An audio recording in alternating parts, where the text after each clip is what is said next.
एक बार की बात है, एक शहर में एक परिवार रहता था जिसमें एक लड़का और उसके माँ बाप थे। वह बहुत अमीर तो नहीं थे, लेकिन उनमें प्यार बहुत था। कुछ दिनों के बाद उस लड़के की शादी हो गई। उसकी शादी सलोनी नाम की लड़की से हुई। वह बहुत लालची थी। वह अपने पति को किटी पार्टी में जाने के लिए बार बार नए कपड़े और गहने लाने को बोलती थी। उसके पति ने उसको समझाया कि अपने बराबरी वालों से ही दोस्ती करना चाहिए। अगर तू महीने में 10 बार किटी पार्टी में जाओगी तो तुमको हर बार नए कपड़े और गहने कौन दिलाएगा। लेकिन वह अपने पति से ही झगड़ा करना शुरू कर देती थी और बोलती थी कि अगर मैं नए कपड़े गहने पहनकर नहीं जाऊंगी तो मेरी सहेलियां मेरा मजाक उड़ाएंगी।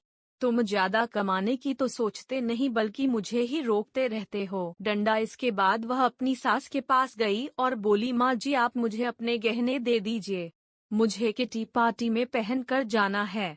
उसकी सास हैरान होकर बोली, हमारे समय में बहू अपनी सास को गहने रखने के लिए देती थी, लेकिन तू मुझसे ही गहने मांग रही है। उसकी इन हरकतों से सारा परिवार दुखी था। एक दिन सलोनी की सहेली शिल्पा घर आई। New moral stories in Hindi with pictures. उसने सलोनी की सास से सलोनी के बारे में पूछा। उन्होंने बताया कि सलोनी पार्टी में गई है। शिल्पा ने सलोनी की सास से पूछा, आप इतनी दुखी क्यों दिख रही है। तब उन्होंने सारी बात बताई कि सलोनी किस तरह बार बार नए गहने और कपड़े की डिमांड करती है और सारे पैसे इन पर ही खर्च कर देती है। वह शिल्पा से पूछती है, पैसे की मात्रा की ज्यादा जरूरी क्या है, रोटी या ये दिखावा। शिल्पा ने कहा कि जरूरी तो रोटी ही है, लेकिन सलोनी को यह बात समझानी होगी। सलोनी की सास ने पूछा, वह कैसे। इसके बाद शिल्पा ने कहा, देखते जाइए। शिल्पा ने अपने जितने भी गहने और नए कपड़े थे सब लाकर सलोनी के घर रख दिए और उनका सारा राशन और फर्नीचर लेकर अपने घर चली गई। जब सलोनी घर आई तो अपने अलमारी में नए गहने और कपड़े देखकर बहुत खुश हुई।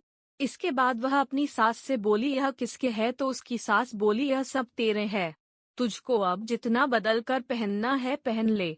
सलोनी उनमें से नए कपड़े और गहने पहनकर घर में घूमने लगी।